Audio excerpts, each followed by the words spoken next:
মানুষ যখন আল্লাহকে পেয়ে যায়, হ্যাঁ, মানুষ যখন আল্লাহকে পেয়ে যায় তখন সে দুনিয়ার আসল বাস্তবতা বুঝতে পারে, দুনিয়া কি জিনিস। আলী রাদিয়াল্লাহু আনহুর একটা বই পড়ছিলাম, ওনার যে মানে দর্শনগুলা, ওনার যে মানে চিন্তাভাবনাগুলো, ওনার কিছু লেখা ছিল, কিন্তু এগুলো সব জায়গায় আসে নাই। এই বইগুলো সবাই পায় না, কিন্তু রেয়ার বই। তো ওখানে দুনিয়ার এক্সাম্পল দিচ্ছেন উনি বলছেন দুনিয়া এমন জায়গা যেখানে কেউ যদি ডুব দেয়, সমুদ্রে ডুব দেওয়ার মতো জাস্ট ডুব দেয়, তাহলে তার আমল, যত নেক আমল, সব আমল কমে আসবে। এটা কিন্তু বাস্তব। দুনিয়াতে ডুব দিবেন আপনি, দেখবেন আপনার নেক আমলগুলো কমে আসতেছে। তিনি বলছেন দুনিয়া হচ্ছে সাপের মতো। কেমন? সাপের মতো। ধরতে নাকি খুব সফট লাগে, ধরতে খুব স্পর্শ করতে সফট মনে হয়, কিন্তু এর বিষ যদি একবার ঢুকে দেয় শরীরে, আর রেহাই নাই। আর কথাগুলোর গভীরতা অনেক। এক জায়গায় লিখছেন উনি যে আমি দুই শ্রেণীর মানুষকে নিয়ে খুব সমস্যা আছে। এক শ্রেণী হচ্ছে যারা জাহেল আবেদ, মানে ইবাদত করে, অনেক ইবাদত করে কিন্তু জাহেল, জ্ঞান নাই কিন্তু ইবাদত করে, এদেরকে নিয়ে আমি খুব সমস্যা আছে। আর এক শ্রেণী হচ্ছে যারা ব্যক্তিত্বহীন আলেম, এদেরকে নিয়ে আমি সমস্যা আছে। আলেম কিন্তু কোনো ব্যক্তিত্ব নেই, এই জন্য মানুষ তার কাছে আসে না, দূরে সরে যায়। ব্যক্তিত্বহীনতার কারণে অনেক আলেম থেকে মানুষ দূরে সরে যায়, কিন্তু একজন আলেম যদি ব্যক্তিত্বশীল হয়, মানুষ তার কাছে আসে। খেয়াল করে দেখবেন। তো উনি বলছেন আমি এই দুই শ্রেণীর মানুষকে নিয়ে সমস্যা আছে, আর পড়তে শুরু করলে মনে হয় যে পড়তেই থাকে। বলছেন যে আমি অনেক জায়গায় ঘুরলাম, অনেক কিছু দেখলাম, শুনলাম, বুঝলাম, শেষে গিয়ে বুঝলাম যে মানুষ শুধু স্বার্থের জন্যই মানুষের কাছে থাকে। বলছে কথা, তিনি বলছেন তুমি যদি ভালোবাসাকে বাড়াতে চাও তাহলে মানুষের সাথে খুব বেশি মেলামেশা করতে যাও, একটু কম মেলামেশা করো, একটু দূরত্বে থাকো, তোমাকে মানুষ ভালোবাসবে। আর তুমি যদি খুব বেশি ডুব দাও না, তখন তোমার মূল্য আর ব্যক্তিত্ব নষ্ট হয়ে যাবে। এক একটা কথা কতগুলো বলে শেষ করব, অনেক আছে। এক পর্যায়ে তিনি ফাতিমা রাদিয়াল্লাহু আনহা যে ইন্তেকাল, এই ইন্তেকালকে নিয়েও দুটো লাইন লিখেছেন। এই লাইনগুলো পড়তে গিয়ে চোখ দিয়ে পানি চলে আসছে। তিনি বলছেন তোমাকে কতদিন দেখি না, কতদিন ছুঁয়ে দেখি না, কতদিন তোমার কাছে যাই না।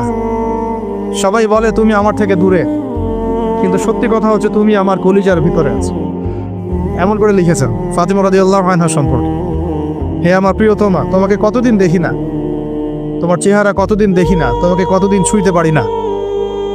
হ্যাঁ, সবাই বলে তুমি আমার থেকে দূরে চলে গেছো, কিন্তু আমি জানি তুমি আমার কলিজার বক্ষ পিঞ্জরে আছো। লিখেছে কবিতা। তো আপনারা একটু পড়াশোনা করবেন।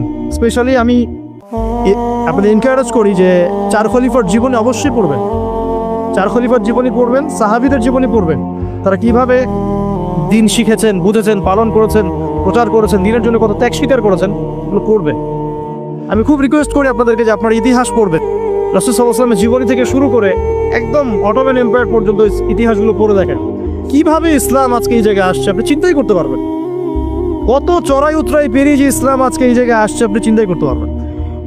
প্রিয় ভাইরা, আমাদের নবীজি সবচেয়ে ভালো মানুষ হওয়া সত্ত্বেও তাকে কিন্তু গালি খেতে হয়েছে এবং হত্যার চেষ্টাও করা হয়েছে। মনে রাখবেন, শুধু সৎ কাজের আদেশ করার নাম ইসলাম নয়, শুধু আংশিক বিষয় পালন করার নাম ইসলাম নয়, অসৎ কাজের নিষেধের নামও ইসলাম, এবং আল্লাহ নিষেধগুলো ছেড়ে দেওয়ার নামও ইসলাম। আল্লাহ পাক এটাই বলছে সূরা বাকারা 84-85-তে, তোমরা কি কিতাবের কিছু অংশ মানো, কিছু অংশ মানো না। ফামা জাযাউ মা ইয়াফআলু যালিকা ইল্লা খিzyun ফিল হায়াতিদ দুনিয়া, দুনিয়াতেই আমি লাঞ্ছিত করে দেব এমন অপরাধ করলে। ইয়াউমাল কিয়ামা ইউরাদ্দুনা ইলা আশাদ্দিল আযাব, কিয়ামতের মাঠে সবচেয়ে যন্ত্রণাদায়ক শাস্তি এদেরকে দেওয়া হবে। কাদেরকে? যারা কিতাবের কিছু অংশকে মানি, কিছু অংশ মানি না। পারি না পারি, আগে আকীদা পরিষ্কার রাখবো যে ইসলামে প্রত্যেকটা বিষয়ের হেদায়েত আছে, এটাই চূড়ান্ত দিন, এর বাইরে কোনো দিন আল্লাহর কাছে গ্রহণযোগ্য হবে না। কেউ চর্চা করলে তা কোশ্চিনকালও কবুল করা হবে না। এবার আসেন, এর ভিত্তি কি? এর ভিত্তি হচ্ছে দুইটা। কয়টা?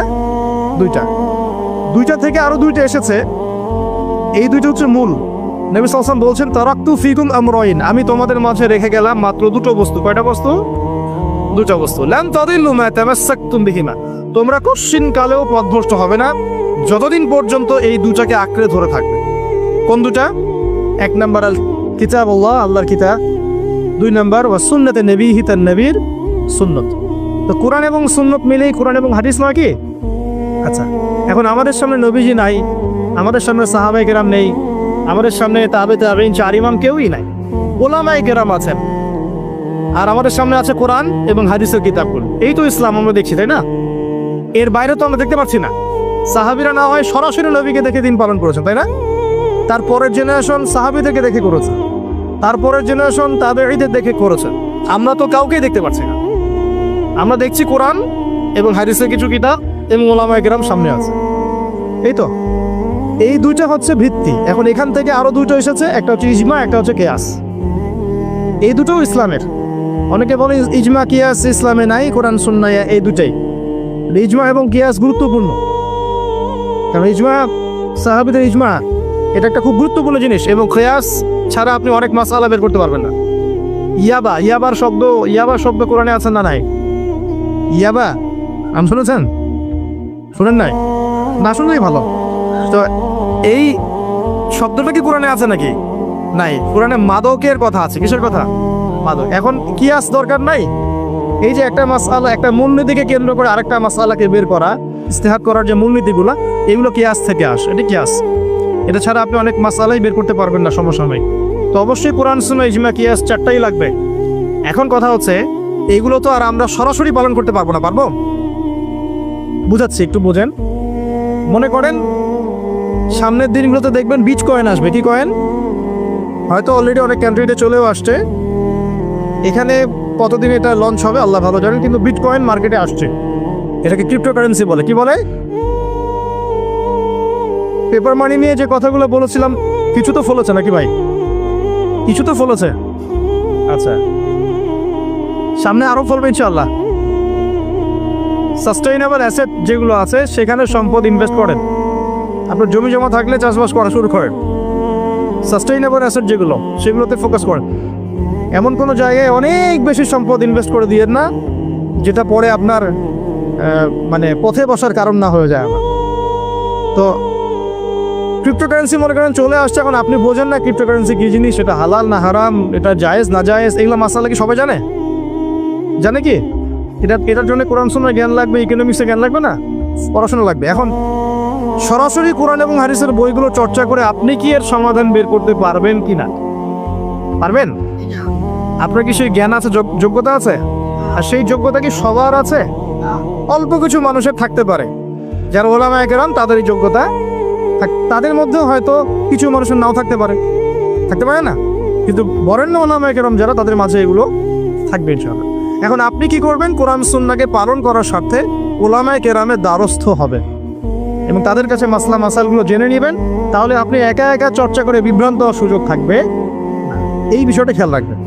এখন নতুন কিছু ফিতনা আসছে যে কিছু মানুষ, সবাই না, অল্প কিছু মানুষ কোরআন সুন্নাহ নিজে নিজে পড়াশোনা করেই সব কিছুর সমাধান বের করতে চাচ্ছে। এটা ঠিক না। সব কিছুর সমাধান বের করতে হলে মুস্তাহিদ হতে হবে, আর সবাই মুস্তাহিদ হতে পারবে না। সবাই কি আবু হানিফা রাহিমাহুল্লাহ হতে পারবে নাকি? সবাই কি ইমাম শাফিঈ হবে নাকি? সবাই কি আহমদ বিন হাম্বল হতে পারবে? সবাই কি ইমাম মালিক হতে পারবে? পারবে না। অতএব জ্ঞান চর্চার স্বার্থে, দিন পালনের স্বার্থেই ওলামায়ে কেরামের দ্বারস্থ হতে হবে। হকপন্থী ওলামায়ে কেরাম, এমন ওলামায়ে কেরামের কাছে আবার যায় না যার সকালে চা খাওয়ার সময় একটা ফতোয়া থাকে, বিকেলবেলা একটা মাই খায়, রাত্রে ফতোয়া আবার উঠে যায়। এই জায়গায় তাহলে সমস্যা। ঠিক আছে? তো আল্লাহ পাক আমাদের বরেণ্য ওলামায়ে কেরামদেরকে হেফাজত করুন, দোয়া করি, এবং তাদের নেক হায়াতে বরকত দান করুন, এবং তাদের মাধ্যমে তিনি আরো বড় বড় খেদমত আঞ্জাম দেওয়ার তৌফিক আল্লাহ পাক দান। এবং যুব সমাজকে রিকোয়েস্ট করবো আপনারা ডিটাচড হয়ে থাকবেন না, ওলামায়ে কেরাম থেকে ডিটাচড হয়ে আপনারা দিন পালন করতে যাবেন না, তার সাথে সম্পর্ক রেখেই দিন পালন করবেন ইনশাআল্লাহ। আল্লাহ সহজ করুক। এখন এই ভিত্তি পেয়ে গেলাম। এবার শেষ করার আগে আমি মূলনীতিগুলো বলে শেষ করছি। এই মূলনীতি কি ইসলামে? শোনেন, এই জায়গাটা একটু ভালো করে শোনেন। নবী সাল্লাল্লাহু আলাইহি ওয়াসাল্লাম বসে আছেন মসজিদে। একজন ব্যক্তি আসলেন, ব্যক্তির গায়ে ধবধবে সাদা জামা, চুলগুলো কুচকুচে কালো, এবং তাকে মদিনার কেউ চিনে না। লা ইউরা আলাইহি আসারুস সাফর, তার গায়ে সফরের কোনো চিহ্ন দেখা যাচ্ছে না। তিনি আসলেন, এসে নবী সাল্লাল্লাহু আলাইহি ওয়াসাল্লামের হাঁটুর সাথে হাঁটু লাগিয়ে দিয়ে বসে পড়লেন। বসে নবীজিকে 4টা প্রশ্ন করলেন। কয়টা প্রশ্ন? 4টা। তার মধ্যে প্রথমটা হচ্ছে আখবিরনি আনিল ইসলাম, হে মুহাম্মদ সাল্লাল্লাহু আলাইহি ওয়াসাল্লাম, আমাকে ইসলাম সম্পর্কে বলো যে ইসলাম কি। ইসলাম কি জিনিস, ইসলামের ব্যাখ্যা কি, সংজ্ঞা কি? নবীজি বলছেন সাল্লাল্লাহু আলাইহি ওয়াসাল্লাম, আর ইসলাম হচ্ছে আনতাশহাদু আল্লা ইলাহা ইল্লাল্লাহ, তুমি সাক্ষ্য দিবে যে আল্লাহ ছাড়া কোনো ইলাহ নাই, ওয়া আন্না মুহাম্মাদান আবদুহু ওয়া রাসূলুহু, এবং মুহাম্মদ সাল্লাল্লাহু আলাইহি ওয়াসাল্লাম আল্লাহর বান্দা এবং রাসূল। এটা এক নাম্বার ইসলামের ভিত্তি। এটা নাম্বার 1 হলো কালিমা।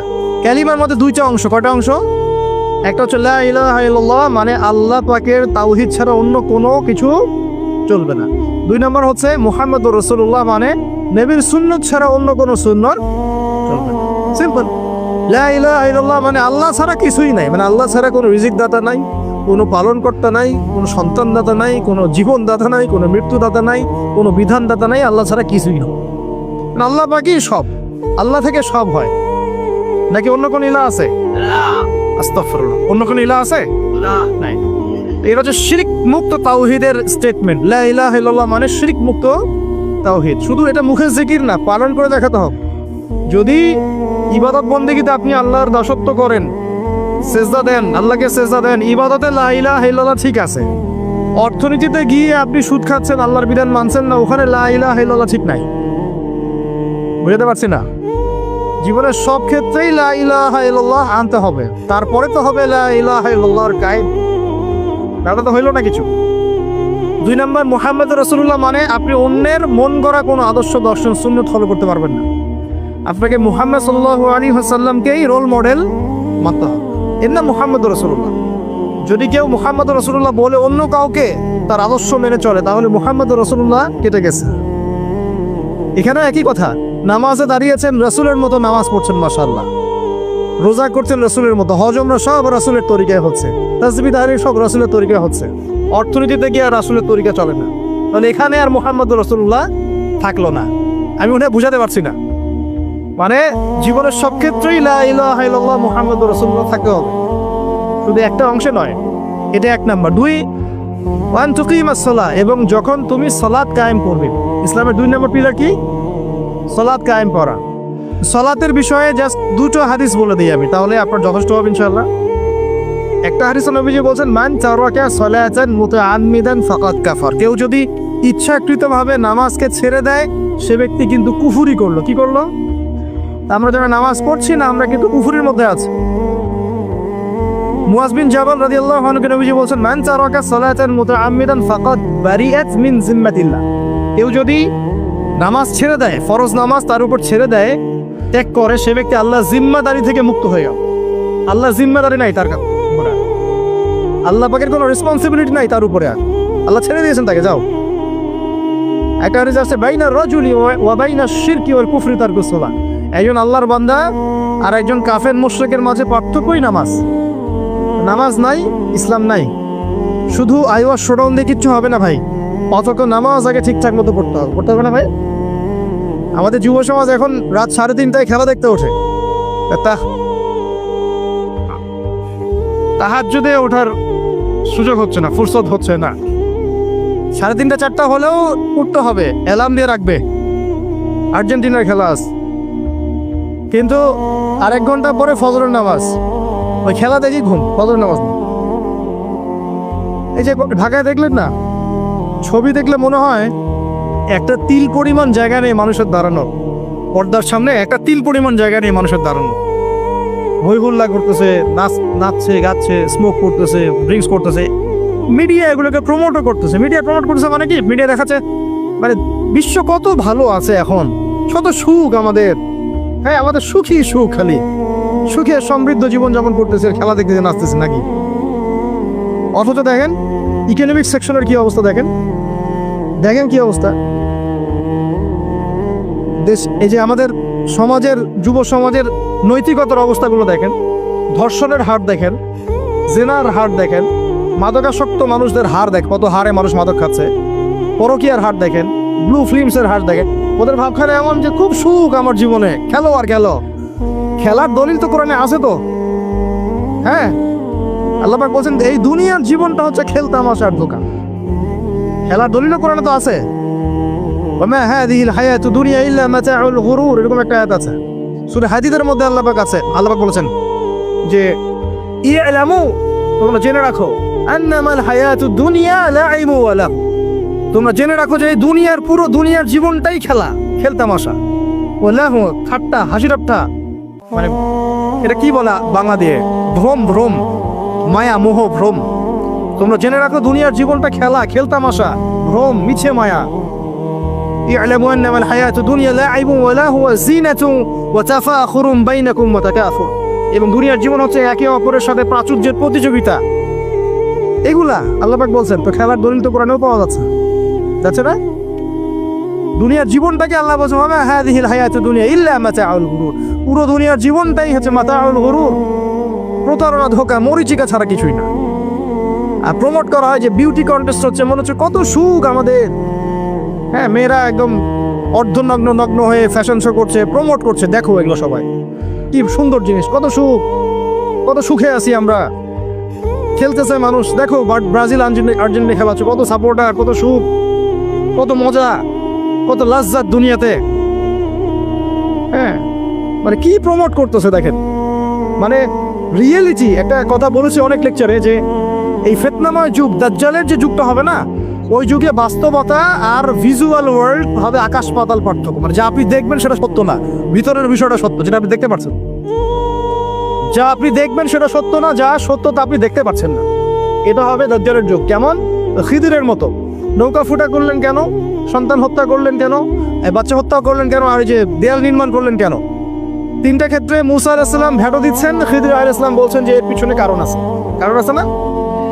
দাজ্জালের যুগটা এমন হবে, বাহ্যিকভাবে যেটা দেখছেন চোখ দিয়ে এটা সত্য নয়, ভিতরে যেটা আছে ওটা সত্য। ভিতরটা সবাই দেখতে পারবে না, দেখতে হলে খিদির হতে হবে। ভিতরটা হচ্ছে যে সমাজ তো ডিস্ট্রয়েড, ম্যাসাকার হয়ে গেছে, সমাজের কাঠামোই ভেঙে গেছে আমাদের। এখন নারী পুরুষের যে ফাংশন চেঞ্জ হয়ে গেছে, ধর্ষণের হার দিন দিন বেড়ে গেছে, ইফটিজিং বেড়েছে, বেপরদামি বেড়েছে, নগ্নতা বেড়েছে, মাদক বেড়েছে, পরকীয়া বেড়েছে, কচি বাচ্চা কাচ্চা মেয়েগুলোকে ধরে ধর্ষণ করা হচ্ছে। সমাজের কাঠামোই চেঞ্জ হয়ে গেছে, সমাজের সমকামিতা বেড়েছে, প্রচুর সমকামী, খেলতামাশা, দুনিয়ার জীবনটা খালি খেলতামাশা। আর আমাদের এই যুব সমাজ, যাদের হাতে ইসলামের ভবিষ্যৎ আছে, ওদেরকে এইদিকে মোহাগ্রস্ত করে রেখে দেওয়া হচ্ছে। এরা নামাজ পড়ে না, কোরআন তেলাওয়াত করে না, আলেম ওলামার সাথে কোনো সোহবত নাই, কোনো সম্পর্ক নাই, হাদিসের কিতাব নাই বাসায়, দাড়ি নাই, ইসলামিক লেবাস পোশাক নাই, ইসলামিক মূল্যবোধ নৈতিকতা নাই, আল্লাহ রাস্তায় সময় দেওয়ার কোনো মানসিকতা নাই। এই যুবক ছেলেপেলেগুলো কিনে নাচতেছে মিডিয়া। কি করবে এরা দেশের জন্য? যারা এরকম অন্য একটা রাষ্ট্র, যে রাষ্ট্র আমাকে চিনেই না, ওর খেলায় সে হুজুকে লাফায়, এ দ্বারা রাষ্ট্রের উন্নয়ন হবে নাকি? আজীব কথা বলেন, এইসব লোকজন দ্বারা রাষ্ট্রের উন্নয়ন হবে নাকি? যখন আমরা এই খেলতামাশায় ব্যস্ত আছি, দেখবেন পশ্চিমারা ঠিকই ওদের উদ্দেশ্য বাস্তবায়ন করছে। কি আশ্চর্য একটা অবস্থা, কি আশ্চর্য! মানে এত সুখে আছি আমরা, এতই সুখ, খাবার, পানি, বাসস্থান, বেকারত্ব, কত সমস্যা নিয়ে ভুগতেছি আমরা, এতই সুখ যে বিশ্বকাপে নাচতে হবে আমাদেরকে। আবার এটাকে মুসলিম কান্ট্রির মধ্য দিয়ে জায়েজ করে নেওয়ার একটা পায়তারা চলছে। আয়োজন করেছে এক মুসলিম কান্ট্রি, খেলেছে আর এক মুসলিম কান্ট্রি। হ্যাঁ, এখন এটাকে দলিল নিয়ে এসে এটাকে জায়েজ করে একটা টেন্ডেন্সি চলছে, ইসলামী শুরু করছে। অথচ যেখানে এগুলো হচ্ছে তার পাশে ইয়েমেন পড়ে আছে, তার পাশে সিরিয়া পড়ে আছে, যেখানে লক্ষ লক্ষ মানুষ না খেয়ে পড়ে আছে। ইয়েমেনে লক্ষ লক্ষ শিশু না খেয়ে মরতেছে এখন। ওদের 2013-14 সাল থেকে নিয়ে 2022 পর্যন্ত প্রায় 3.5 লক্ষ মানুষ মারা গেছে ইয়েমেনের এই ঘটনাগুলো, গৃহযুদ্ধ এবং এই যে আরব কান্ট্রিগুলোর মধ্যে কনফ্লিক্টের মতো। এবং প্রায় 60% সেখানে বাচ্চা কাচ্চা। আমি এত টাকা পয়সা খরচ করে এগুলো আয়োজন করতে, আমরা প্রমোট করতেছি, এর 5% টাকা ওদেরকে দিলেই তো ওদের 3 বেলার খাবার হতো। সিরিয়ার মানুষগুলোকে দেখেন গিয়ে, ওখানে তো ওটা রঙ্গমঞ্চ হয়ে গেছে। মানে যে যার স্বার্থ এখানে ঢুকে, ওখানে ইসরায়েলও ঢুকছে, আমেরিকাও ঢুকছে, তুরস্কও ঢুকতেছে, ওখানে আগে রাশিয়া ছিল, ওখানে বাশার আল আসাদ, সব মিলে জগা খিচুড়ি অবস্থা একটা। মানুষের মানবতা, জীবনযাত্রা নাই, জীবনের কোনো মূল্য সেখানে নাই। প্রচুর মানুষ, ছোট ছোট ছেলেপেলে দেখবেন না খেয়ে ওখানে মারা, উদ্বাস্তুর মতো তাঁবুর নিচে জীবনযাপন করে। এটা দেখেন না চোখে? ওখানে একটা খেলা, হুদাই একটা খেলা নিয়ে তো লাফালাফি করতেছে, পাশে এতগুলো মানুষ না খেয়ে মারা যায়, কোনো খবর নাই। নিজে ভরপেট খাই, প্রতিবেশী অনাহারে থাকে, মুমিন হবে? কিসের ইসলাম ফলো করতেছি আমরা? আসলে আমরা যে ইসলামটা ফলো করতেছি এটা পশ্চিমাদের শেখানো ইসলাম। আমরা রাসূলুল্লাহ সাল্লাল্লাহু আলাইহি ওয়াসাল্লামের শেখানো ইসলাম ফলো করতেছি না। আমার স্ট্রেট কাট কথা একদম, আমরা যে ইসলামটা ফলো করতেছি এটা হচ্ছে পশ্চিমাদের শেখানো ইসলাম। রাসূলুল্লাহ সাল্লাল্লাহু আলাইহি ওয়াসাল্লাম ইসলাম ফলো করলে আজকে আমাদের অবস্থাগুলো হতো না। আল্লাহ পাক আমাদেরকে বোঝার তৌফিক দান করুন। আমি শুধু ফাযাক্কির ইন্নামা আনতা মুযাক্কির, আল্লাহ পাক যে বলেছেন তুমি উপদেশ দাও, তুমি শুধু উপদেশ দাতা, লাস্তা আলাইহিম বিমুসাইতির, কারো প্রতি তুমি দারোগা নাও, আমরাও কারো প্রতি দারোগা নই। কিন্তু পুরো বিশ্বের প্রেক্ষাপটটাকে কোরআন সুন্নাহ দিয়ে ব্যাখ্যা করার দায়িত্ব আমাদের। কেউ গ্রহণ করলে করবে, না করলে করবে না। তার কবরে সে যাবে, আমার কবরে আমি যাব, সিম্পল, শেষ। গতানুগতিক লাইফস্টাইলে এখন এই পৃথিবীর বেশিরভাগ মানুষ বস্তুবাদী। এটা দেখার জন্য, বোঝার জন্য জাস্ট আপনার হৃদয়ের চোখ, হৃদয়ের কান, হৃদয়ের ইন্দ্রিয়গুলো একটু উন্মুক্ত করতে হবে। আর হৃদয়ের চোখ, হৃদয়ের কান উন্মুক্ত হবে তখনই যখন আমরা আল্লাহ এবং তার রাসূলের সামনে আত্মসমর্পণ করব, তার আগে নয়। তো বেশিরভাগ মানুষ বস্তুবাদিতায় লিপ্ত থাকে। আবার দেখি কিছু মানুষের সারাদিন ফিকির একটাই, পলিটিক্স, পলিটিক্যাল অ্যাফেয়ার্স, পলিটিক্স, কিভাবে পলিটিক্স করব, কিভাবে অপোজিশনকে ডমিনেট করা যায়, কি করলে তার ক্ষতি করা যাবে, কি করলে তাকে ওভারটেক করে আমি সামনে যেতে পারব। কিছু মানুষের চিন্তা ইকোনমিক সেকশনে, আল মাল, কিভাবে মাল অর্জন করা যাবে। আমার 2 তলা বাড়ি আছে, কিভাবে 4 তলা হবে। 2টা বিজনেস আছে, কিভাবে 10টা হবে, 5টা হবে। আমার 100% জমি আছে, কিভাবে 200% হবে। আল মাল। এই শ্রেণীর মানুষকে নবী সাল্লাল্লাহু আলাইহি ওয়াসাল্লাম আব্দুদ দিনার বলেছেন, দিনারের দাস। আব্দুল্লাহ নয়, আল্লাহর দাস নয়, দিনারের দাস। আরো কিছু মানুষ আছে, আমরা এখন সায়েন্স এবং টেকনোলজির অগ্রগতির খোরা অজুহাত তুলে সরাসরি আল্লাহকে ডিনাই করে ফেলছে এবং এই মতাদর্শ সমাজে বাস্তবায়নের চেষ্টাও করছে। এডুকেশন সেক্টরে হোক, সংস্কৃতির নামে হোক, সামাজিক অ্যাসোসিয়েশনের নামে হোক, মুক্ত চিন্তার নামে হোক, আমরা ডে বাই ডে যুব সমাজের একটা বড় অংশকে এথিস্ট বানাচ্ছি। আবার কিছু মানুষ সারাদিন সংস্কৃতি নিয়ে পড়ে আছে, গান বাজনা, নাট্য, কলা ইত্যাদি ইত্যাদি। কিছু মানুষ সারাটা জীবন ঢোল তবলায় কাটিয়ে দিচ্ছে। কিছু মানুষ সারাটা জীবন একটা গিটারকে নিয়ে কাটিয়ে দিচ্ছে, একটা মিউজিক্যাল ইনস্ট্রুমেন্ট নিয়ে কাটিয়ে দিচ্ছে। কিছু কিছু দিনই বোন সারাটা জীবন অপসংস্কৃতির অন্ধ অনুকরণে কাটিয়ে দিচ্ছেন। এবং আপনাদের কাছে, সরি ফর মাই ল্যাঙ্গুয়েজ, অনেক সময় মনে হচ্ছে সৌন্দর্যই সব কিছু। আল্লাহ রাব্বুল আলামিন হয়তো বা মনে হয় আমার বাহ্যিক সৌন্দর্য দেখেই বিচার করবেন আপনাদের উপর। কিছু কিছু যুব সমাজ সারাদিন PUBG, free fire, mobile games, addiction, YouTubing, Facebooking, অস্থির অবস্থা, অস্থির। ঠান্ডা মাথায় 1 সেকেন্ড বসে চিন্তা করতে যাচ্ছে না যে তাকে আল্লাহ বা কেন সৃষ্টি করেছে। তো এইরকম ভেরিয়াস কাইন্ডস অফ পিপল আমাদের এই সমাজের মধ্যে, যে কোনো কান্ট্রির দিকে আপনি তাকাবেন এই দৃশ্যটাই পাবেন। এর মধ্যে গুটি কয়েক কিছু মানুষ আপনি পাবেন, ওয়া কালিলুম মিন ইবাদিয়াশ শাকুর, আমার শুকরগুজার বান্দা আল্লাহ বলেছেন খুব অল্প হবে। অল্প কিছু মানুষ ইসলাম চর্চা করার চেষ্টা করছে। আমি ওই সেন্সে কথা বলছি না যে সারা বিশ্বে 200 কোটি মুসলিম, 300 কোটি মুসলিম, 500 কোটি মুসলিম, বাংলাদেশে 90% মুসলিম, এই ধরনের গতানুগতিক পরিসংখ্যানে আমি বিশ্বাস করি। যখন ইসলামের ডেফিনেশনটা আপনি আজকে বুঝে যাবেন বাসায়, তখন আপনি নিজেও চিন্তা করবেন যে আসলে আমরা মুসলিম আছি কিনা। সংখ্যা তো বসিয়ে দিলাম 90% মুসলিম, ঠিক আছে। তো গুটি কয়েক কিছু মানুষ আল্লাহর পরোয়া করেন, তার রাসূলের পরোয়া করেন, তার কিতাবের প্রতি সম্মান প্রদর্শন করেন। এই মানুষগুলোর মধ্যে কয়েকটা ভাগ আছে। এক ভাগ মানুষ পরিপূর্ণ মুমিন, মাশাআল্লাহ, আমরা দোয়া করি আল্লাহ পাক তাদের সংখ্যা বাড়িয়ে দেন। এক ভাগ মানুষ আছেন পরিপূর্ণ মুসলিম, উদখুলু ফিস-সিলমি কাফার উপর আমল করে, অর্থাৎ তোমরা পরিপূর্ণরূপে ইসলামে প্রবেশ করো, এই আয়াতের উপর তারা আমল করে। এক শ্রেণীর মানুষ আছেন মুযাবযাবিনা বাইনাহুম, মানে ডান বামের মাঝখানে থাকেন, যখন স্রোত যেদিকে সেদিকে ফ্লো। এবং এর মধ্যে কিছু দাড়ি টুপিওয়ালা মানুষও আছে, যেদিকে ফ্লো সেদিকে কথা, যেদিকে ফ্লো সেদিকে অ্যাক্টিভিটিস। তার নিজস্ব একটা স্বতন্ত্র অবস্থান নাই, এটাই হক, এরকম একটা অবস্থান নাই। কিছু মানুষ আছেন আল্লাহ এবং তার রাসূলকে বিশ্বাস করেন, কিন্তু কাজ করতে গিয়ে কবিরা গুনাহে লিপ্ত হচ্ছে, সুদ খাচ্ছে, মদ খাচ্ছে, জেনা করছে, পরগায় লিপ্ত হচ্ছে, হারাম অ্যাফেয়ার্সে আছে, নোংরা মুভিজ দেখছে, আস্তাগফিরুল্লাহ। কিছু মানুষ আছেন পার্ট টাইম মুসলিম, শুক্রবারে আপনি তাদেরকে পাবেন, ঈদের দিনে পাবেন, কোন একটা কনফারেন্সে পাবেন, আপনি 5 ওয়াক্ত নামাজে পাবেন না। আপনি এর মধ্যে পাবেন কিছু প্রোটেস্ট্যান্ট মুসলিম। প্রোটেস্ট্যান্ট কেমন? কালিমা তো পড়েছি, লা ইলাহা ইল্লাল্লাহ, আল্লাহ মাফ করে দিবি, এই যে চিন্তা মাথায় বসিয়ে নিয়েছে, সে আমলকে ইমানের অংশ মনে করছে না। কালিমা একদিন পড়েছি, লা ইলাহা ইল্লাল্লাহ মুহাম্মাদুর রাসূলুল্লাহ, ব্যাস আমি জান্নাতে চলে যাব। Protestant version of Islam. এরকম অনেক ভার্সন আছে ইসলামের মধ্যেই। কেউ আছে সুবিধাবাদী মুসলিম, কেউ ফাসেক মুসলিম, কেউ জালেম মুসলিম, কেউ আছে মোনাফেক টাইপের, কেউ প্রোটেস্ট্যান্ট। খাঁটি আল্লাহর বান্দা, খাঁটি মুমিন, খাঁটি মুসলিম, এই মানুষগুলোকে মোটিভেট করার জন্য আজকের টপিক। আসুন কিছু মহামানবের গল্প শুনি। শুরু করতে চাই আমাদের আদি পিতা আদম আলাইহিস সালামকে দিয়ে। কেন এত বড় লম্বা ভূমিকা দিলাম? কারণ আমরা কেউ প্রোটেস্ট্যান্ট মুসলিম থাকতে চাই না। আমরা পরিপূর্ণ কোরআন এবং সুন্নাহ অনুসরণ করতে চাই। পরিপূর্ণ কোরআন এবং সুন্নাহ আমার ব্যক্তি জীবন, আমার পারিবারিক জীবন, আমার অর্থনৈতিক জীবন, আমার সামাজিক জীবন, ইনশাআল্লাহ আল্লাহ যদি তৌফিক দান করেন আমার পলিটিক্যাল লাইফেও থাকবে ইনশাআল্লাহ। এই কনসেপ্টের নাম ইসলাম। এই কনসেপ্টকে ডিনাই করলেই মুনাফিক হয়ে যাবে। কেউ মানতে পারুক বা না পারুক এটা পরের ইস্যু, কিন্তু আগে আমার আকীদা ঠিক করতে হবে, ইসলাম এটা। এখন আমি প্রথমে শুরু করব আমার ব্যক্তিগত জীবন থেকে।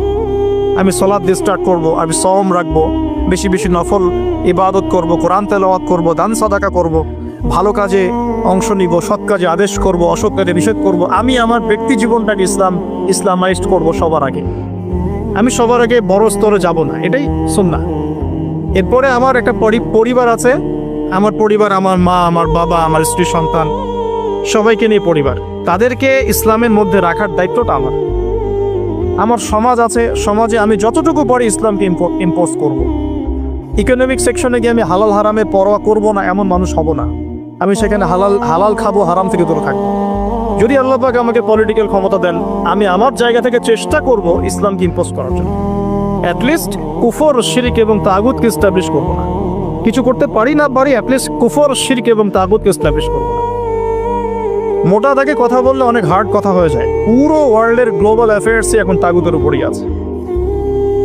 আপনি কত বড় সংস্থার নাম নেবেন? World bank, IMF, United Nations, কোনো অ্যাসোসিয়েশনের মধ্যে 100% কেন 10% ইসলাম নাই।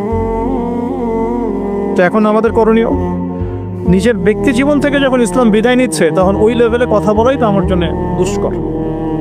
এটা তো অপরাধ, আমার জন্যই অপরাধ। তো আমাদের ফার্স্ট অফ অল স্টার্ট করতে হবে ব্যক্তি জীবন থেকেই, দেন পরিবার, সমাজ, গ্র্যাজুয়ালি উই উইল অ্যাডভান্স ইনশাআল্লাহ তাআলা। এখন আকীদাকে স্পষ্ট করলাম। আল্লাহ পাক সূরা মুলকের মধ্যে একটা কথা বলছেন, এই আয়াতটা থেকে আমি সামনে যাচ্ছি। আল্লাহ পাক, আপনারা সবাই সূরা মুলক আজকে তেলাওয়াত করবেন বাসায় গিয়ে, কারণ রাতের বেলা সূরা মুলক পড়াটা কিন্তু সুন্নাহ।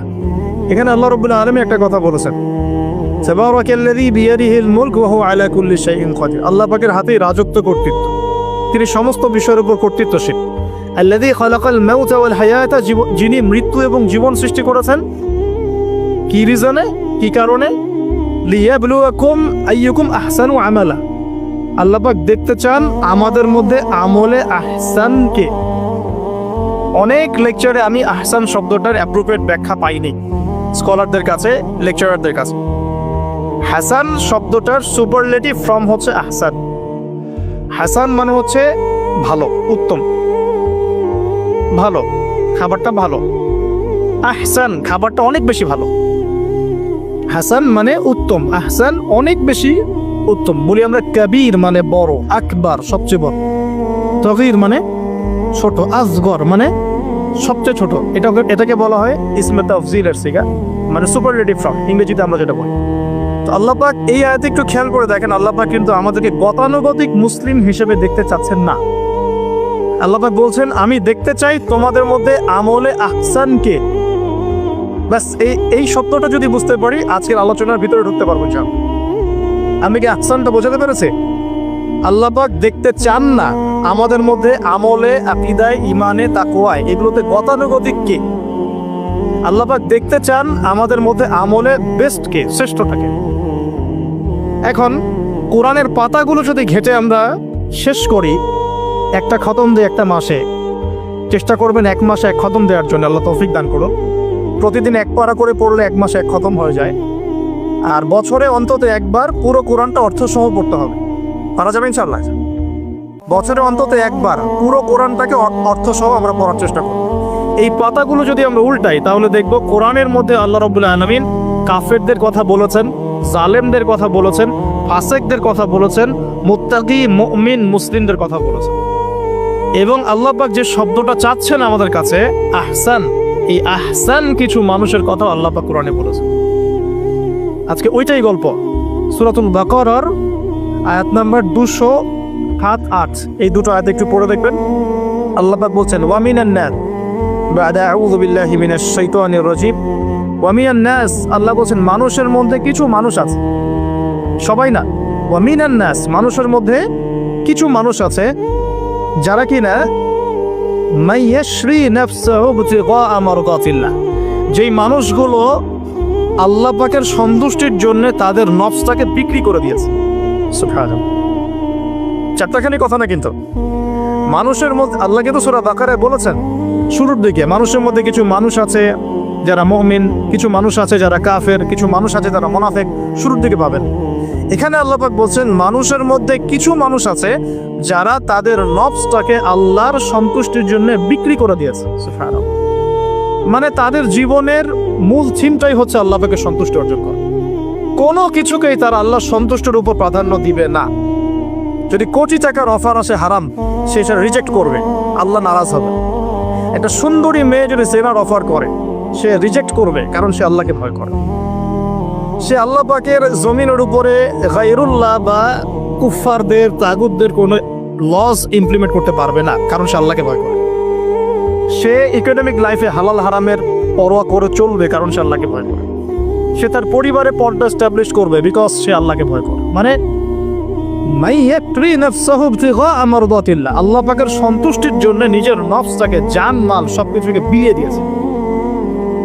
এই মানুষগুলোর সম্পর্কে আল্লাহ বলছেন আল্লাহু রাউফুম বিল ইবাদ, এই মানুষগুলোর প্রতি আল্লাহ পাক রাউফ হবেন, কোমল নরম সফট হয়ে যাবে। সুবহানাল্লাহ, কোমল নরম সফট মানে কি?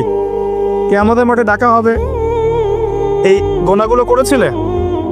জি আল্লাহ, আমি এই গুনাহগুলো করেছি। আল্লাহ পাক পর্দা দিয়ে দেবেন, পর্দার পরে বলবেন যে দুনিয়াতে তোমার এই গুনাহগুলো আমি গোপন করে রেখেছিলাম, আজকেও সবগুলো গোপন করে দিলাম, জান্নাতে চলে যাও। আল্লাহু রাউফুম বিল ইবাদ, আল্লাহ পাক তার বান্দার প্রতি রাউফ, কোমল হবে।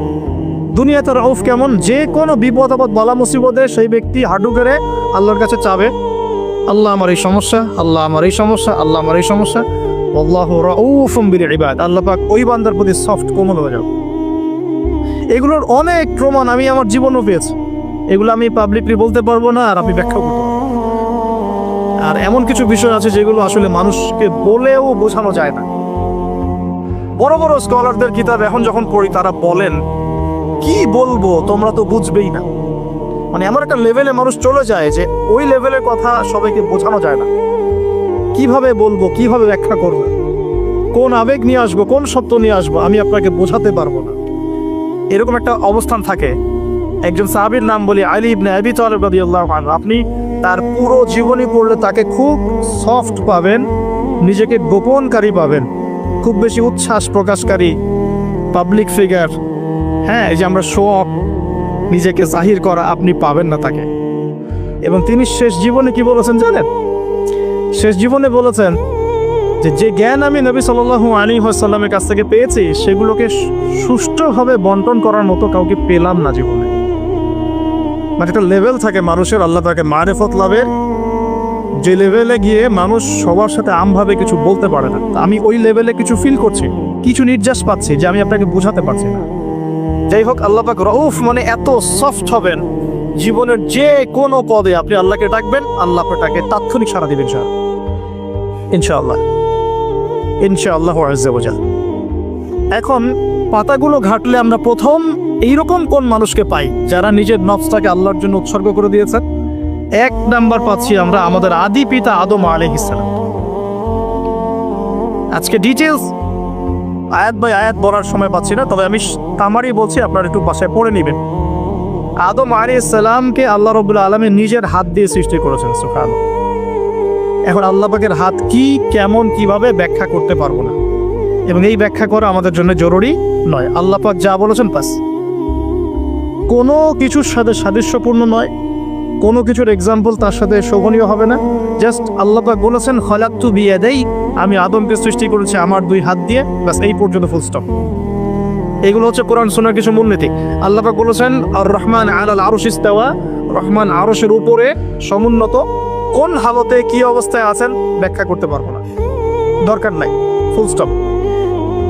আদম আলাইহিস সালামকে সবচেয়ে বড় যে নেয়ামত আল্লাহ পাক দিয়েছেন সেটা হলো আদম আলাইহিস সালামকে আল্লাহ পাক তার পক্ষ থেকে ইলম শিক্ষা দিয়েছেন। সুবহানাল্লাহ। আল্লাহ পাক প্রথমেই তাকে সৃষ্টি করে ফেরেশতাদেরকে দিয়ে সিজদা করার নাই। আল্লাহ পাক তাকে আগে জ্ঞান শিক্ষা দিয়েছেন। সূরা বাকারা শুরুর দিকে আছে ওয়া আল্লামাল আদামা আসমা কুল্লাহা, আমি আদমকে যত রকম জ্ঞান আছে, আসমা কুল্লাহা মানে যত রকম নাম এবং জ্ঞান আছে সবই শিখিয়েছে আদম আলাইহিস সালামকে। উম্মাহ আজকে পিছিয়ে পড়েছে আদম আলাইহিস সালাম এই মহামানবের জ্ঞানতাত্ত্বিক সুন্নত না নিয়ে। আজকে আমরা লেকচার শুনতে চাই, ইউটিউব ফেসবুক থেকে দিন শিখতে চাই, আমরা জ্ঞান অর্জন করতে চাই না। আপনি একটা লেকচারে ডাকেন, আপনি 2-3 লাখ লোক পাবেন, বাংলাদেশেই তো হচ্ছে 2-3-4-5 লাখ লোক, কিন্তু আপনি 5 লক্ষ লোককে 6 মাস একটা সিস্টেমেটিক সিলেবাস দিয়ে পড়াশোনা করতে বলেন, দে উইল ডিনাই। শুরু করে দেন, দেখবেন তার মধ্যে 10 জন বাকি আছে, বাকি সবাই রিজেক্ট করেছে। উম্মার সবচেয়ে বড় সমস্যা এখন, ইয়াংদেরকে স্পেশালি বলছি, জ্ঞানতাত্ত্বিক রেভলিউশনের ঘাটতি আছে। আমরা অনেক কিছু করতে চাই, অনেকে দাওয়ার কথা বলেন, জিহাদ ফি সাবিলিল্লাহর কথা বলেন, ইসলাম প্রতিষ্ঠার কথা বলেন, জ্ঞান অর্জন করতে চান না। ইলম অর্জন ছাড়া আপনি কিছুই করতে পারবেন। আমরা জানি যে আদম আলাইহিস সালামকে এবং তার স্ত্রী হাওয়া আলাইহিস সালামকে জান্নাতে রাখা হয়েছে। সেখানে ওই যে ফেরেশতাদের মধ্যে লুকিয়ে থাকা জিন যার নাম ইবলিস, সে সিজদা করে নাই। ইবলিস কিন্তু ফেরেশতা ছিল না, এটা ভুল কথা। ইবলিস কানা মিনাল জিন্নি ফাফাসাকা আন আমরি রাব্বি, ইবলিস ছিল জিন জাতির একজন যে তার রবের আদেশকে লঙ্ঘন করেছিল। ইবলিস ফেরেশতা ছিল না, এটা ভুল কনসেপ্ট। এমন না সে ফেরেশতা ছিল পরে শয়তান হয়ে গেছে, না, সে কখনোই ফেরেশতা ছিল না, সে জিন জাতির একজন ছিল। বিকজ এই পৃথিবীতে মানুষের আগে জিন জাতির অবস্থান ছিল, এর পূর্বে হয়তো আরো কিছু ছিল, আমরা জানি না, আল্লাহ পাক গোপন করে দিয়েছেন, আমরা জানি না। এখন ইবলিস সিজদা করেনি কেন? বিকজ সে বলেছিল খলাকতানি মিন নার ওয়া খলাকতাহু মিন তিন, আমাকে সৃষ্টি করেছেন আপনি আগুন দিয়ে, আদমকে সৃষ্টি করেছেন মাটি দিয়ে, কেন আমি আদমকে সিজদা করব? সে আদমকে সিজদা না করে এটা প্রমাণ করতে চাচ্ছে যে আল্লাহ আপনি ভুল, আমি সঠিক। নাউজুবিল্লাহ। এটাকে বলা হয় বাতিল কিয়াস, বাতিল কিয়াস, ভুল কিয়াস। এবং শুধু তাই না, আল্লাহ রাব্বুল আলামিন তাকে ওয়ার্ন করার পরেও সে কিন্তু ইউটার্ন করে তওবা করে ফিরে আসে নাই। সে তার মতের উপর অটল ছিল। পক্ষান্তরে আমাদের পিতামাতা যখন ফল খেয়ে ফেলেছেন জান্নাতে, যখন পোশাক খুলে গেছে, জান্নাতের পোশাক খুলে গেছে, ফল খাওয়ার পর প্রথম যে ঘটনা ঘটেছে, গায়ের পোশাকটা খুলে গেছে। দেখেন, সর্বপ্রথম আমাদের পিতামাতাকে জান্নাতে ফেরেশতাদের সামনে ইবলিস নগ্ন করে দিয়েছে। এটা ছিল আমাদের প্রতি ইবলিসের সবচেয়ে বড় আঘাত। শুরুতে, প্রথম আঘাত, শুরুতে শিরক করাতে পারে নাই, বেদাত করাতে পারে নাই, হারাম খাওয়াতে পারেনি ইত্যাদি। শুরুতে আমাদের পিতামাতাকে সে অবাধ্যতায় লিপ্ত করে গা থেকে জান্নাতের পোশাকটা খুলে ফেলে দিয়েছে। এখান থেকে আমাদেরকে বুঝতে হবে আজকের এই গ্লোবাল সোসাইটিতে আমরা যে নগ্নতার এই ভয়াল থাবা এবং প্রদর্শনী দেখছি, এটা ওই আসমানের ওই যে ইবলিসের যে চক্রান্ত, তার এই জমিনে বাস্তবায়ন হচ্ছে। এখন বুঝাতে পারিনি মনে হয়, আল্লাহ মাফ করুন। ইবলিস আমাদের পিতামাতার গা থেকে কাপড় খুলে ফেলে দিয়েছিল। সূরা আরাফে আল্লাহ পাক এটা বলেছেন, ইয়ানজিউ আনহুমা লিবাসাহুমা লিউরিয়াহুমা মিন সাওয়াতিহিমা। হে বনু আদম, তোমরা সতর্ক থেকো, তোমাদের পিতামাতার গা থেকে কিন্তু ইবলিস কাপড় খুলে ফেলেছিল, তোমরা পৃথিবীতে গিয়ে আবার সেই কাজ করো না। তাহলে এখন আমরা একটু বুঝতে চেষ্টা করি, ইন্টেলেকচুয়াল অডিয়েন্স সবাই আমাদের ক্রিটিক্যাল থিঙ্কার্স দরকার। তাহলে এখন যে সোসাইটির মধ্যে নগ্নতার, বেহায়াপনার সয়লাভ চলছে, every single city and country, including Dhaka, the city of Akhiruzzaman, সেটাও তো দেখেন কোথায় আপনি মানে শালীনতা পাচ্ছেন, ইসলামিক কান্ট্রি হিসেবে আলহামদুলিল্লাহ এখানে অনেক কিছু পান।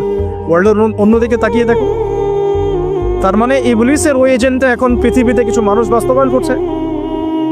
তাদের সাথে ইবলিসের একটা যোগসূত্র আছে আদর্শিক। আল্লাহ পাক আমাদের মা বোনদেরকে বেপরদামি থেকে হেফাজত করুন এবং আমাদের চোখগুলোকে আল্লাহ পাক পবিত্র করুন। কিভাবে আপনি চোখ নামিয়ে চলবেন এই সমাজের মধ্যে, এতে এত সহজ নয়। আমরা খুব ভালো করে জানি এটা এত সহজ নয়। তো দেখুন, অনেক ভিতরে চলে যাচ্ছি। আদম আলাইহিস সালাম হাওয়া আলাইহিস সালামকে সর্বপ্রথম নগ্ন করে দিয়েছে ইবলিস। তারা কিন্তু তওবা করে ফিরে এসেছে। কি সেটা? রব্বানা, আমরা বলি রব্বানা যালামনা আনফুসানা ওয়া ইল্লাম তাগফির লানা ওয়া তারহামনা লানাকুনান্না মিনাল খাসিরিন। যখনই আমাদের পিতামাতা বুঝতে পারলেন যে তারা একটা ভুল করে ফেলেছেন, তখন তারা তওবা করে ইউটার্ন করলেন আল্লাহর দিকে, যেই কাজটা ইবলিস করে নাই। এই কাজটা ইবলিস না করার কারণে সে কাফের হয়ে গেছে, চিরস্থায়ী জাহান্নামী হয়ে গেছে।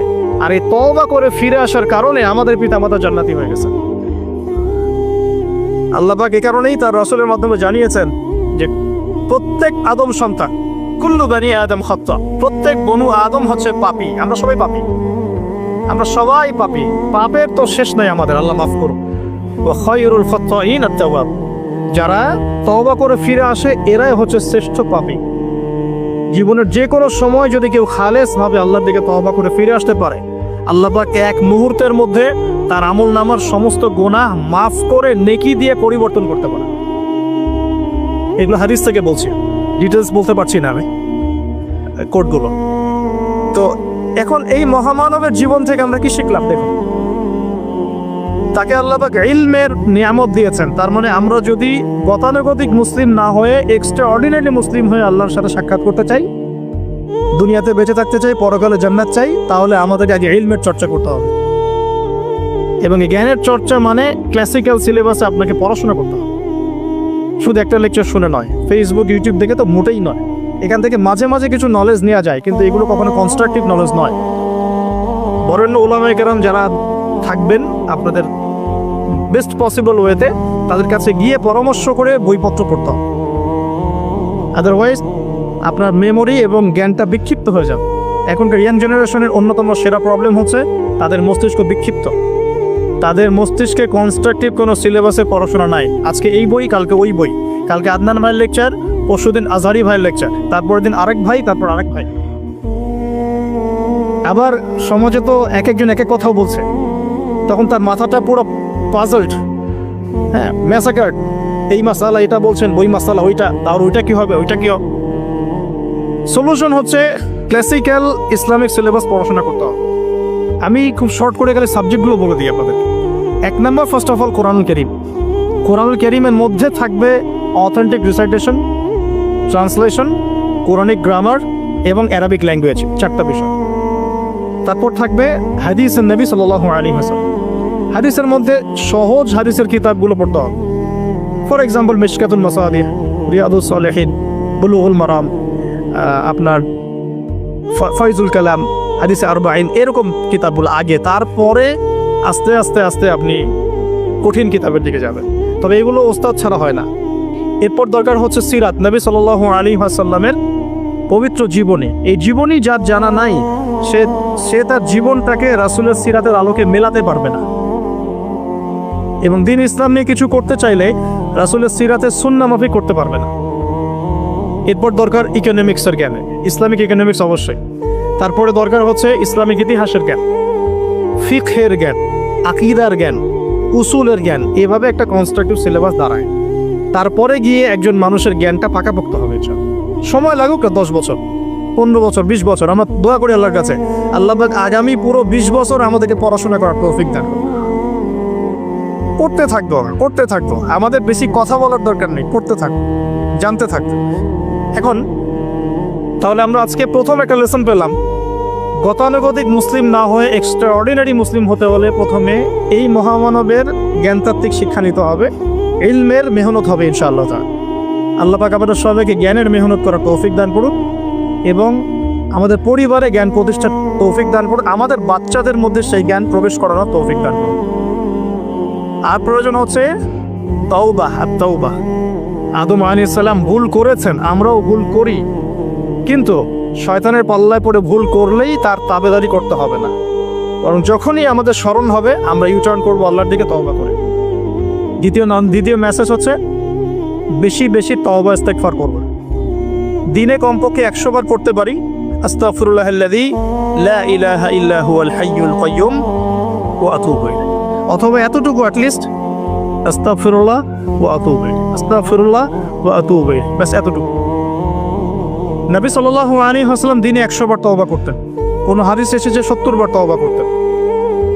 এরপর একটু সামনে যাই, কোরআনের পাতা উল্টালে দেখবো আরেকজন নবীর নাম আসে, আরেকজন মহামানবের নাম, তার নাম হচ্ছে নূহ আলাইহিস সালাম। এই মানুষগুলো যাদের কথা বলছি তারা কিন্তু কেউ গতানুগতিক মুসলিম ছিলেন না, ছিলেন তারা এক্সট্রা অর্ডিনারি মুসলিম ছিলেন। আমি তাদের থেকে নলেজ নিচ্ছি। এবার আসি কোরআনের পাতা একটু সামনে গেলে দেখবো আরেকজন নবীর নাম চলে আসে, নূহ আলাইহিস সালাম। নাম শুনেছেন? সামারি 950 বছর দিনের দাওয়াত দিয়েছেন। সুবহান। এক্সট্রা অর্ডিনারি মুসলিম হতে হলে আমাদেরকে দাওয়াতি কাজ করতে হবে, তার আগে ওই যে জ্ঞান অর্জন করতে হবে। এই দাওয়াতি কাজটা হবে মধ্যম পন্থায়, শৈথিল্যতাবাদ না, চরমপন্থা না, মধ্যমপন্থী থাকবো ইনশাআল্লাহ। এখানে অনেক সময় মধ্যমপন্থী থাকতে গিয়ে কিছু মানুষ হিকমতের দোহাই পেরে শৈথিলতাবাদী হয়ে যায়। আমি মনে বুঝাতে পারি না, কিছু মানুষ মধ্যম পন্থার দাওয়াতের কথা বলেও হিকমতের দোহাই দিয়ে কখনো কখনো শৈথিল্যতাবাদী হয়ে যান। এটাও ঠিক, ওটাও ঠিক, এটাও চলে, ওটাও চলে, এদিকে চলে আসে। আবার কিছু মানুষ মধ্যম পন্থার কথা বলে অনেক সময় খুব ওভার এগ্রেসিভ পদক্ষেপে চলে যান। দুটোই উম্মার জন্য ক্ষতিকর। এই জন্যই ক্লাসিক্যাল ওলামায়ে কেরামের সাথে পরামর্শ ভিত্তিক চলাফেরা করা উচিত, তাহলে তারা ডাইরেকশন দিতে পারবেন যে কোনটা এই প্রেক্ষাপটে করা উচিত, কোনটা করা উচিত না। তো নূহ আলাইহিস সালামের জীবন থেকে আমরা শিখছি দাওয়াতের মেহনত করতে হবে। এটা আমি আজকেও শিখলাম নতুন করে। নিজের মতেই মনে হলো যে আমার সামনে যে ভাই গাড়ি ড্রাইভ করছেন তাকে তো দুটো কথা বলতে পারতাম, কেন বললাম না? যে ইমামের পিছনে নামাজ পড়ে আসলাম তাকে তো দুটো কথা বলতে পারতাম, কেন বললাম না? বলতে পারতাম যে ইমাম সাহেব আপনি শুনুন, নবী সাল্লাল্লাহু আলাইহি ওয়াসাল্লাম বলেছেন দুনিয়ার সবচাইতে নিকৃষ্ট চোর হচ্ছে সে ব্যক্তি যে রুকু সেজদা ঠিক মতো আদায় করে না। চুরি করলে চোরের হাত কেটে ফেলতে হয়। যদি কেউ আমার ফোনটা চুরি করে, ইসলামিক লস কি বলছে? তার হাতটা কেটে ফেলতে হয়।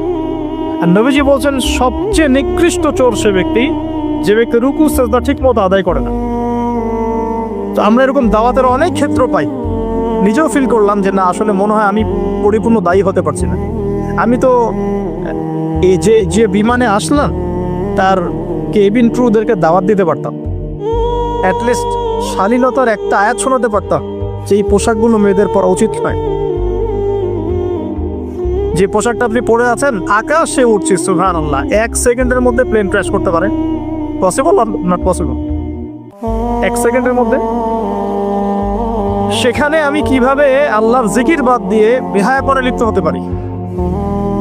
বিশ্বাস করেন, হয়তোবা আমি একটু দুর্বল মনের মানুষ কিনা জানি না, কিন্তু আমি এয়ারে উঠলে আমার সবসময় ফিকির থাকে লা ইলাহা ইল্লাল্লাহ লা হাওলা ওয়ালা কুওয়াতা ইল্লা বিল্লাহ আস্তাগফিরুল্লাহ ওয়া আতুবু ইলাইহি। মানে আমি মনে হয় যে আল্লাহ পাক ধরে রেখেছেন আমাকে, এটা ফিল করে আল্লাহ ধরে রেখেছেন বলে যেতে পারছি। ওখানে আমরা কিভাবে নগ্নতা প্রদর্শনী করতে পারি, কিভাবে করতে পারি? তো দাওয়াতের অনেক ক্ষেত্র সামনে আসে। আপনার সন্তানকে, আপনার স্ত্রীকে, আপনার প্রতিবেশীকে, ড্রাইভারকে, সবজিওয়ালাকে আমরা দাওয়াত দিতে পারি। বাট আমি মনে হচ্ছে যে আমি আসলে কথাটা বলছি বড় গলায়, আমি এখন নিজে ওটা হতে পারি নাই। আল্লাহ পাক আমাদেরকে হওয়ার তৌফিক দান করুন। নূহ আলাইহিস সালাম 950 বছর দাওয়াত দিয়েছেন। একটা খালি এক্সাম্পল দিচ্ছি, তিনি সূরা নূহের মধ্যে আল্লাহ পাক বলেছেন, নূহ আলাইহিস সালাম আল্লাহকে বলছেন রব্বি, হে আমার রব, ইন্নী দাআউতু কওমি লাইলা ওয়া নাহারা, আমি আমার এই কওমকে প্রতিদিন প্রতি রাত দাওয়াত দিয়েছি। সুবহানাল্লাহ, প্রতিদিন প্রতি রাত। আজকে এসেছি, হয়তো 2-3 মাস পরে আপনাদের এখানে আবার আসতে পারি। প্রতিদিন প্রতি রাত কিন্তু আমি দাওয়াতি কাজ করতে পারছি না, আমরা কেউই করছি না। নূহ আলাইহিস সালাম বলছেন আমি বিনা আজর, কোনো আজর ছাড়াই, কোনো স্বার্থ ছাড়াই আল্লাহ আমি আমার কওমকে দিন রাত দাওয়াত দিয়েছি। ওয়ালাম ইয়াজিদহুম দুআই ইল্লা ফিরারা, যখনই দাওয়াত দিয়েছি আমার দাওয়াত শুনে তারা খালি পৃষ্ঠ প্রদর্শন করেছে। কেউ মাথা ঢেকে ফেলেছে, কেউ মুখ কান বন্ধ করেছে, হ্যাঁ, কেউ আমাকে পাগল বলেছে, মজনুন বলেছে। এমনকি তিনি যখন নৌকা বানাচ্ছেন আল্লাহ পাকের আদেশে, মানুষ পাশ দিয়ে হেঁটে যায় আর টিচকারি করে, কবে মরুভূমিতে নৌকা চলবে? তোমার এই নৌকা মরুভূমিতে চলবে কবে? মানুষ টিটকারি মারে। তো এখনো দেখবেন স্ক্যাটোলজিক্যাল কথা বললে, আখিরুজ্জামান নিয়ে কথা বলে অনেকেই মজা নেয়। কবে আসবে ক্যাশলেস সোসাইটি? বললাম তো চলে আসছে। কবে আসবে মালহামা? বুঝি চলে আসবে। কবে আসবে বড় বড় ভূমিকম্প? আসছে, সবর করেন। তো নূহ আলাইহিস সালামের জীবন থেকে শিক্ষা আমরা দাওয়াত দিব। আমরা ফার্স্ট অফ অল জ্ঞান অর্জন করব, ক্লাসিক্যাল সিলেবাস পড়াশোনা করব, ওলামায়ে কেরামের সাথে সোহবত রাখবো এবং দাওয়াতে কাজ করবো ইনশাআল্লাহ। এবং এখানে আমরা মধ্যমপন্থী থাকবো, নট চরমপন্থা, নট শৈথিল্যতাবাদ। নূহ আলাইহিস সালামের জীবন থেকে আরো দাওয়াত, দিন রাত দাওয়াতের মেহনত করা, দিন রাত দাওয়াতের মেহনত করা। আল্লাহ পাক আমাকে আপনাদের সবাইকে তৌফিক দান করুন। কতদিন? 950 বছর। কত বছর? 950 বছর। পুরো আব্বাসীয় খেলাফত ছিল 509 বছর কি 10 বছর মেবি। পুরো আব্বাসীয় খেলাফত 510 বছরের মতো। উমাইয়াদের ছিল 93 ইয়ার্স। আমাদের নবী সাল্লাল্লাহু আলাইহি ওয়াসাল্লামের দাওয়াতের মিশন বয়স ছিল 23 বছর। 950 বছর দাওয়াত দেওয়ার পর তাফসীরের কিতাবে এসেছে 40 or 80 ফ্যামিলিজ, এই 40 বা 80টা ফ্যামিলি ইসলাম কবুল করেছে। তার মানে এখানে শিক্ষা, এক্সট্রাঅর্ডিনারি মুসলিম হতে হলে দাওয়াতের মেহনতে হতাশ হওয়া যাবে না, লেগে থাকতে হবে, লম্বা সময় ধরে দাওয়াত দিতে হবে। আল্লাহ পাক আমাকে আপনাদের সবাইকে লম্বা সময় ধরে বিশ্বে দাওয়াতি কাজ করার তৌফিক দান করুন।